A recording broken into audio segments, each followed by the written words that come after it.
Good afternoon. हम लोग आज स्टार्ट करेंगे सर्किल का एक पैरामीट्रिक फॉर्म हम कैसे लिखेंगे।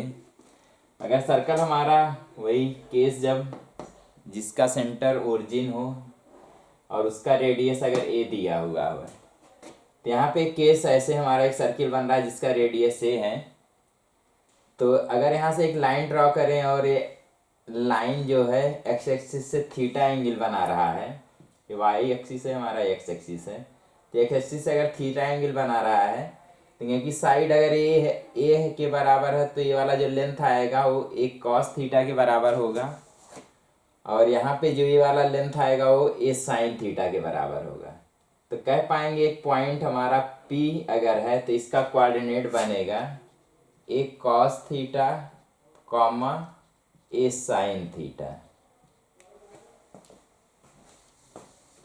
तो जो पैरामेट्रिक फॉर्म ऑफ इक्वेशन होगा x comma y is equal to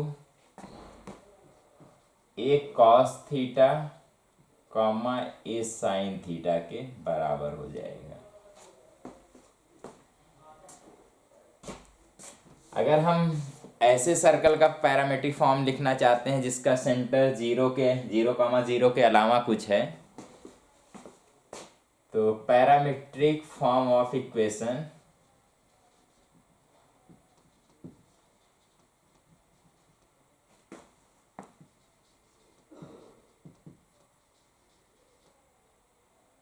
जिसकी इक्वेशन दी हुई है, अगर सेंटर हमारा एच कॉमा के है तो एक्स माइनस एच का whole square plus y minus k का होल स्क्वायर बराबर ए स्क्वायर के हैं। तो इस केस में हम कहेंगे एक सर्कल जिसका सेंटर एच कॉमा के है,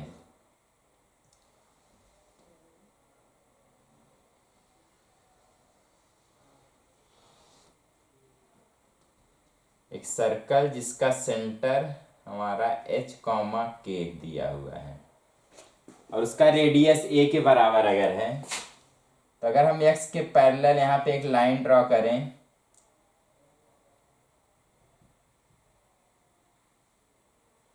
तो सेंटर से एक लाइन इस तरह अगर थीटा एंगल बना रहा होगा पैरेलल टू एक लाइन जो एक्स एक्सिस के होगा, तो इसका रेडियस अगर ए है तो यहाँ से हमारा जो ये पॉइंट है यहाँ से यहाँ तक का जो डिस्टेंस होगा, तो यह पूरा डिस्टेंस हमारा ए कॉस थीटा के बराबर आएगा। इसी तरह ये वाला जो डिस्टेंस होगा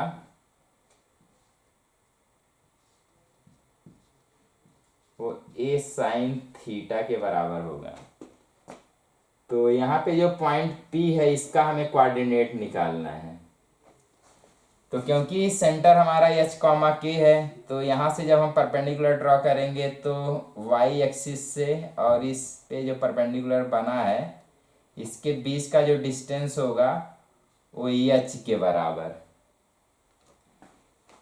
इसी तरह एक्स एक्सिस और यहाँ पे जो लाइन ड्रॉ है इसके बीच का जो डिस्टेंस होगा वो के बराबर होगा। तो पॉइंट P का जो कोऑर्डिनेट आएगा, पॉइंट P का जो कोऑर्डिनेट होगा वो H plus a cos theta H plus a cos theta comma के प्लस ए साइन थीटा के बराबर होगा।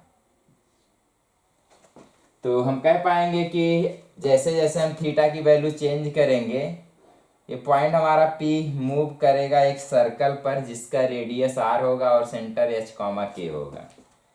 तो इस केस के लिए हमारा पैरामेट्रिक फॉर्म जो आएगा x कॉमा के एक्स कॉमा वाई जो होगा वो बराबर होगा h plus a cos theta comma के प्लस ए साइन थीटा के। तो जो पैरामेट्रिक फॉर्म इस वाले सर्किल का इक्वेशन बनेगा वो x is equal to h plus a cos theta और y is equal to k plus a sine theta के बराबर होगा। तो इस तरह हम एक सर्कल का पैरामीट्रिक फॉर्म लिख पाएंगे जो एक पॉइंट के फॉर्म में होगा, जहाँ पे theta, where theta is parameter.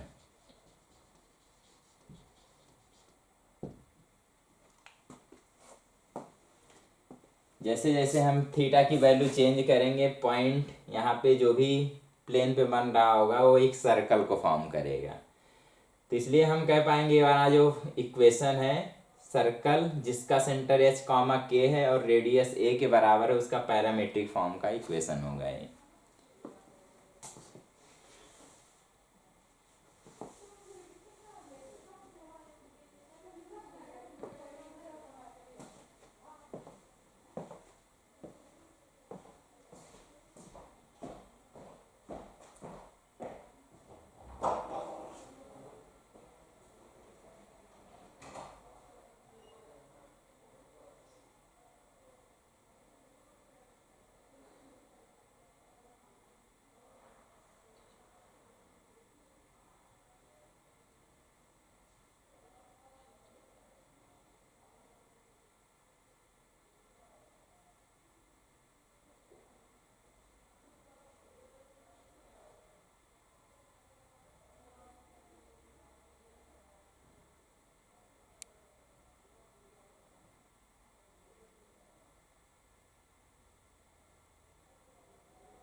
तो आगे देखेंगे।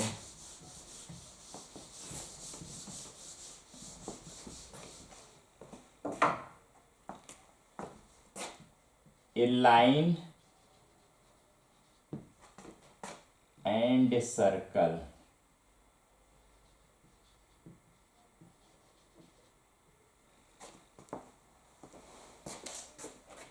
तो एक सर्कल है और एक लाइन अगर है तो या तो लाइन सर्कल को दो पॉइंट पे इंटरसेक्ट कर रहा होगा,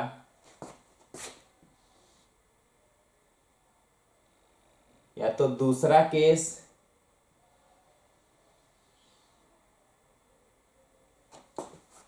कि लाइन सर्कल का टेंजेंट होगा किसी एक पॉइंट के लिए, या तीसरा case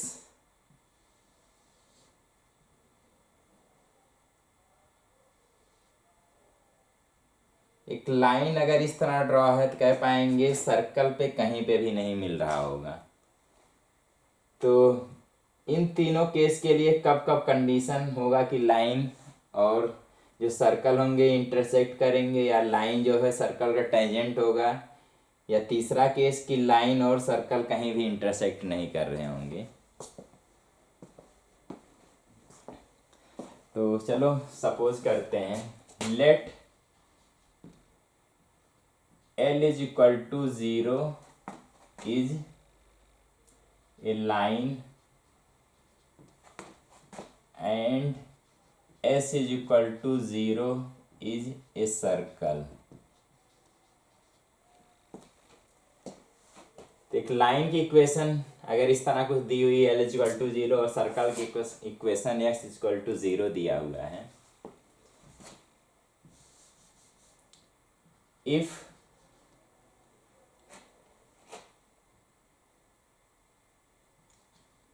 A is the radius of circle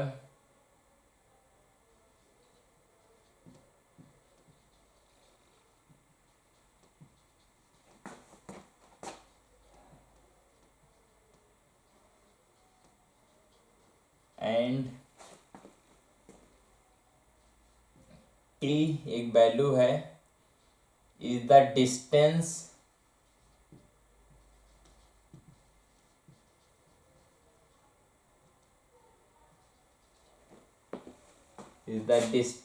of center of circle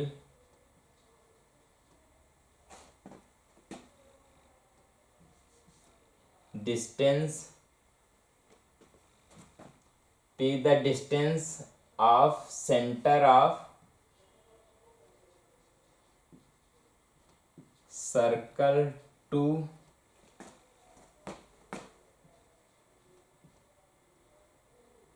line।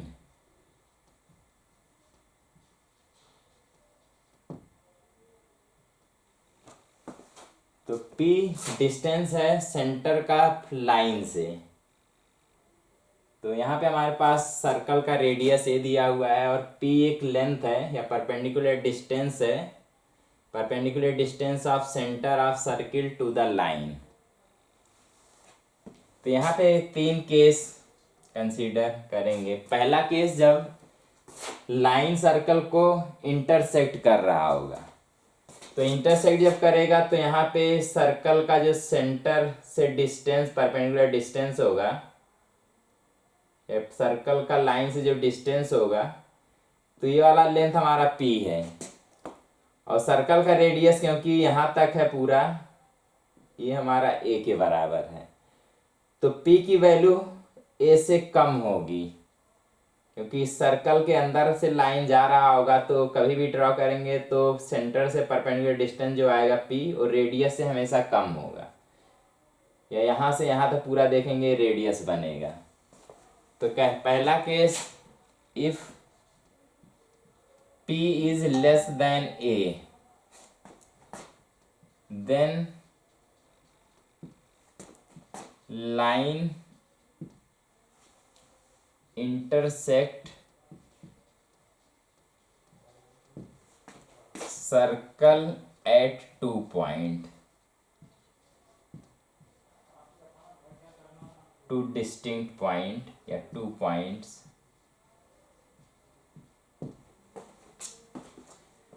दूसरा केस कि सेंटर से परपेंडिकुलर डिस्टेंस अगर हम लाइन से देखें, तो यहाँ से अगर परपेंडिकुलर ड्रॉ करेंगे इस लाइन पे, तो ये वाला परपेंडिकुलर जहाँ से पॉइंट आप टेंजेंट का टच हो रहा होगा सर्कल को, सेंटर से उसका डिस्टेंस है। तो यहाँ पे हमारा जो डिस्टेंस है p के बराबर है और देखेंगे ही हमारा सर्कल का रेडियस भी होगा, तो दोनों की वैल्यू सेम होगी। तब हम कह पाएंगे जो सर्कल है, जो लाइन है वो सर्कल का टेंजेंट हो जाएगा। तो दूसरा case, if p is equal to a then line is a tangent of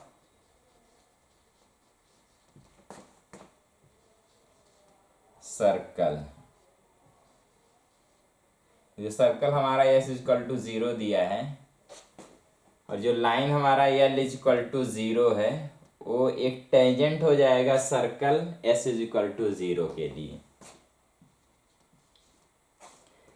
तीसरा केस, जब हम सेंटर से परपेंडिकुलर डिस्टेंस देखेंगे यहाँ से, तो परपेंडिकुलर डिस्टेंस जो लाइन से आएगा ये हमारा p है और जो रेडियस हमारा होगा वो यहाँ से यहाँ तक ही होगा। तो कह पाएंगे हमारा जो ये वाला डिस्टेंस है p के बराबर है। यहाँ से सेंटर से लाइन का परपेंडिकुलर जो डिस्टेंस है वो p के बराबर है। तो देखेंगे p की वैल्यू a से ज़्यादा होगी। तो हर केस में कह पाएंगे if p is greater than a then line does not meet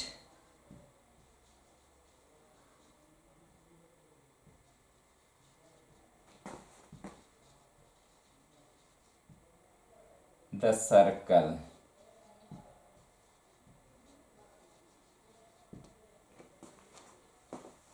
तो तो यहाँ पे वही तीन केस, पी की वैल्यू या तो ए से कम हो सकती है या ए के बराबर होगी, या तीसरा केस ए से ज़्यादा होगी। जब पी की वैल्यू ए से कम होगी तो लाइन जो है सर्कल को 2 पॉइंट पे इंटरसेक्ट करेगा। अगर पी की वैल्यू ए के बराबर है तो उस केस में लाइन जो हमारा एल इक्वल टू 0 दिया हुआ है वो टेंजेंट हो जाएगा सर्कल के लिए। और तीसरा केस, अगर पी की वैल्यू ग्रेटर देन ए होगी तब कह पाएंगे लाइन सर्कल को कहीं पे भी नहीं मिलेगा, यानी कह पाएंगे line does not meet the circle. तो इसमें जो मेन पॉइंट है ये वाला है कि जब सर्कल का रेडियस सेंटर से परपेंडिकुलर डिस्टेंस लाइन का जो भी होगा उसके बराबर हो जाता है तो उस केस में लाइन हमारा सर्कल के लिए टेंजेंट होगा। तो इस पॉइंट को हम यूज़ करेंगे सर्कल के टेंजेंट के इक्वेशन निकालने या कंडीशन कि कब हमारा एक लाइन सर्कल के लिए टेंजेंट होगा।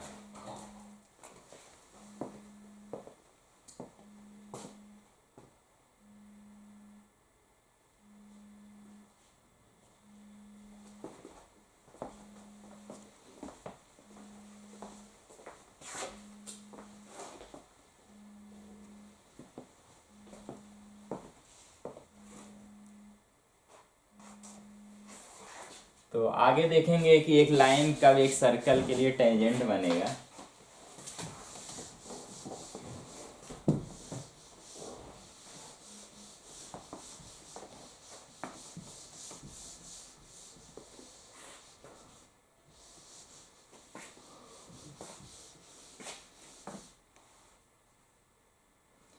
तो सबसे मेन पॉइंट हमारा होगा कि जो सेंटर से लाइन का परपेंडिकुलर डिस्टेंस होगा वो अगर रेडियस के बराबर हो जाता है तो उस केस में लाइन हमारा सर्कल का टेंजेंट हो जाएगा। तो कह पाएंगे एक line y is equal to mx plus C is always a tangent to the circle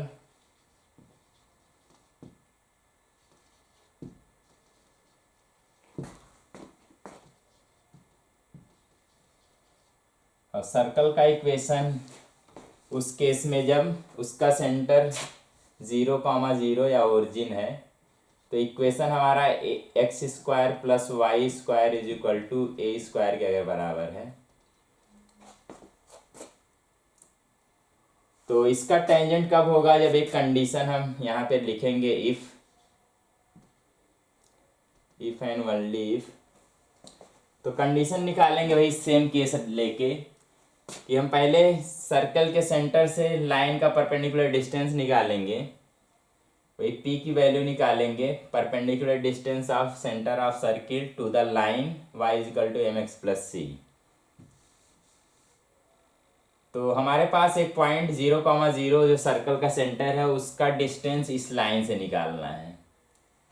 तो distance of A point from the line हम लोग पढ़े थे कि एक पॉइंट x1, y1 का डिस्टेंस परपेंडिकुलर डिस्टेंस एक लाइन अगर ax plus b y plus C is equal to 0 है तो जो डिस्टेंस आएगा वो होगा is equal to square root of, इस पॉइंट को हम पुट करेंगे यहाँ पे तो हमारा बनेगा ax1 plus b y one plus c divided by square root of a square plus b square के।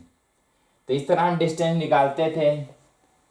तो यहाँ सर्कल का सेंटर जो है 0,0 है और इस लाइन से हमें परपेंडिकुलर डिस्टेंस निकालना है। तो जो परपेंडिकुलर डिस्टेंस आएगा वो होगा, सबको एक साइड लेके हम पुट करेंगे पॉइंट, तो y के जगह पे 0 माइनस m इंटू एक्स के जगह पे भी 0 पुट करेंगे और minus c divided by square root of y के कोफिशिएंट का स्क्वायर यानी 1 का स्क्वायर इधर ले आएंगे तो x के कोफिशिएंट का स्क्वायर माइनस m का स्क्वायर यानी m स्क्वायर। तो ये परपेंडिकुलर डिस्टेंस बनेगा सेंटर से लाइन का। तो इसको सॉल्व करेंगे हमारा आएगा mod of c by square root of 1 plus A square के।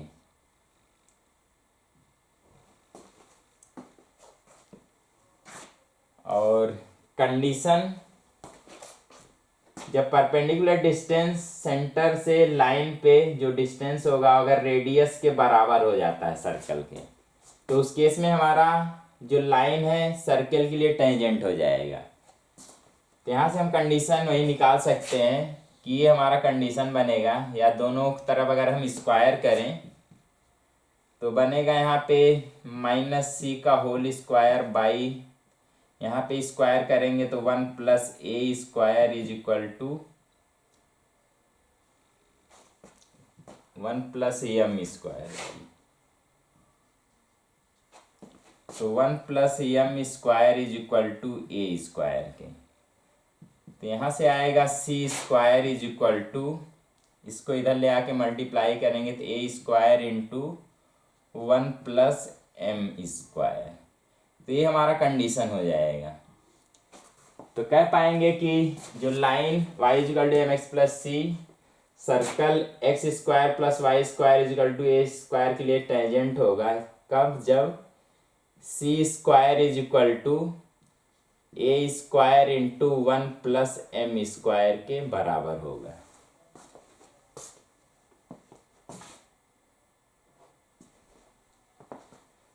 तो मेन पॉइंट यही याद रखना है कि एक line y is equal to M X plus C circle X square plus Y square is equal to A square के लिए टेंजेंट होगा जब सी स्क्वायर ए square into 1 plus M square के बराबर हो।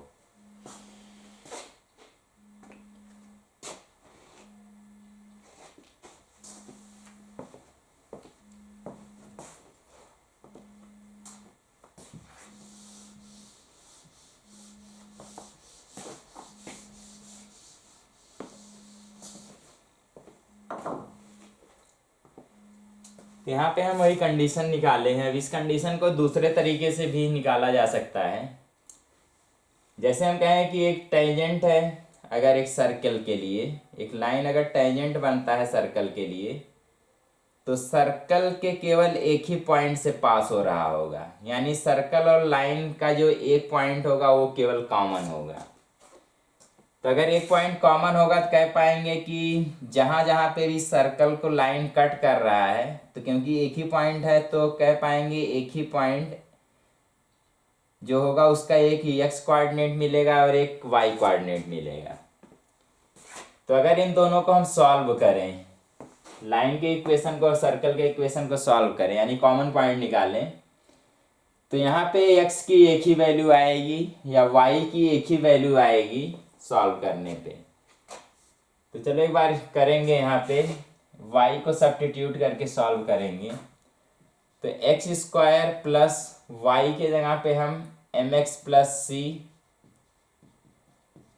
का होल स्क्वायर ये बराबर ए स्क्वायर के होगा। तो यहाँ से हम देख पाएंगे एक क्वाड्रेटिक मिलेगा एक्स में, तो एक्स स्क्वायर मल्टीप्लाई कर लेंगे M square X square plus 2cm into x plus सी स्क्वायर, और ए स्क्वायर को अगर इधर ले आएंगे तो हमारा A square is equal to 0। यहाँ पे एक्स स्क्वायर दो टर्म दिख रहे हैं, तो एक्स स्क्वायर अगर कॉमन लेंगे तो आएगा 1 plus M square into x square plus 2c into m into x plus C square minus A square is equal to 0। तो यहाँ से जब हम x के लिए सॉल्व करेंगे तो क्योंकि क्वाड्रेटिक है तो यहाँ पे क्वाड्रेटिक के लिए एक क्वाड्रेटिक इक्वेशन जब होता था तो या तो दो रियल रूट होते थे या तो सेम रूट वही एक रियल रूट होता था क्योंकि दोनों रूट सेम हो जाते थे, या तीसरा केस कोई भी रियल नो रियल रूट का केस बनता था। तो क्वाड्रेटिक इक्वेशन में हम लोग पढ़े होंगे कि A X square plus B X plus C is equal to अगर 0 है तो इसके सेम रूट कब होंगे? जब डी की वैल्यू ज़ीरो हो, इसके डिस्क्रिमिनेंट की वैल्यू ज़ीरो हो, यानी बी स्क्वायर माइनस 4ac जो होगा अगर ज़ीरो के बराबर होगा तो इस केस में इस वाले इक्वेशन के वन रियल रूट होंगे, यानी दोनों रियल रूट सेम हो जाएंगे तो कह पाएंगे वन रियल रूट होंगे।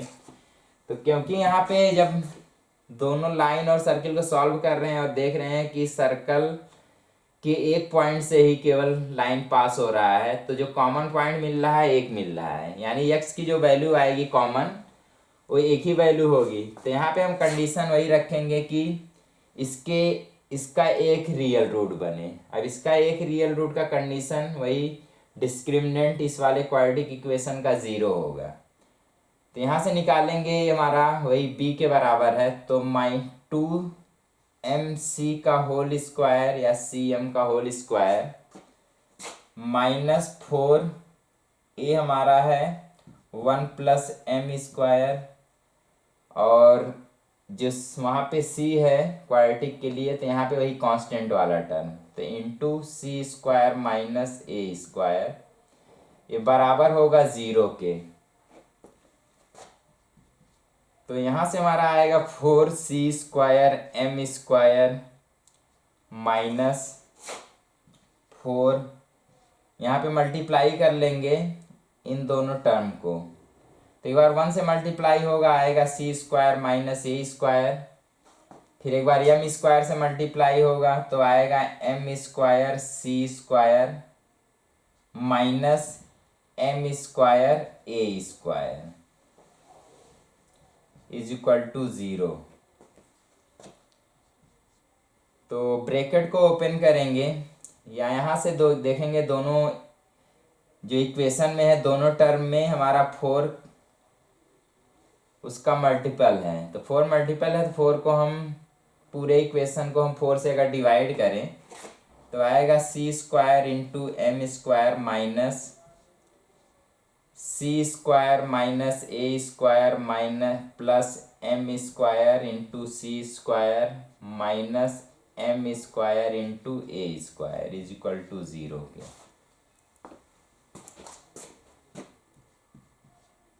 यहाँ से हम ब्रैकेट को अगर ओपन करें तो आएगा सी square into M square minus C square minus minus plus ए स्क्वायर, यहाँ पे माइनस है यहाँ प्लस है इसलिए minus M square into C square, minus है तो यहाँ माइनस माइनस प्लस हो जाएगा M square into A square के, और इज इक्वल टू ज़ीरो होगा।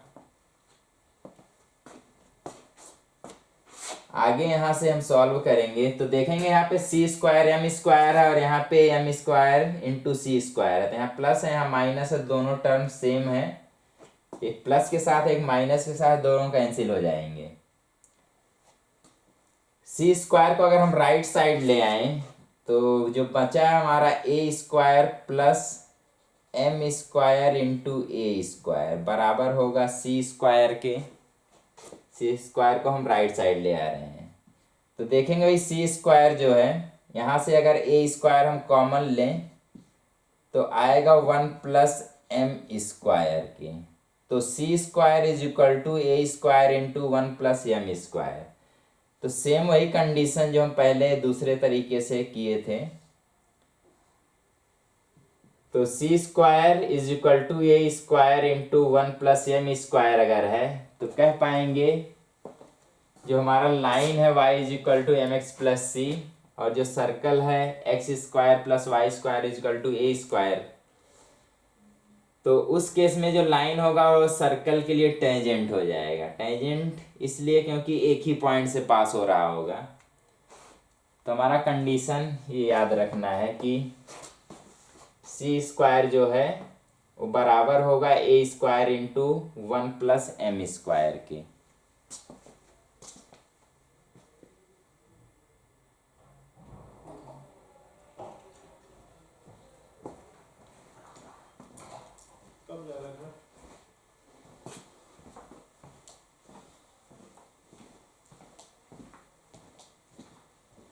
तो इस कंडीशन को रख के हम चीज़ों को सॉल्व करेंगे। तो आज का लेक्चर यहाँ तक ही। आगे हम फिर देखेंगे कि एक सर्कल का एक टेंजेंट के फॉर्म में और क्या क्या कंडीशन हो सकते हैं। तो ओके, थैंक यू।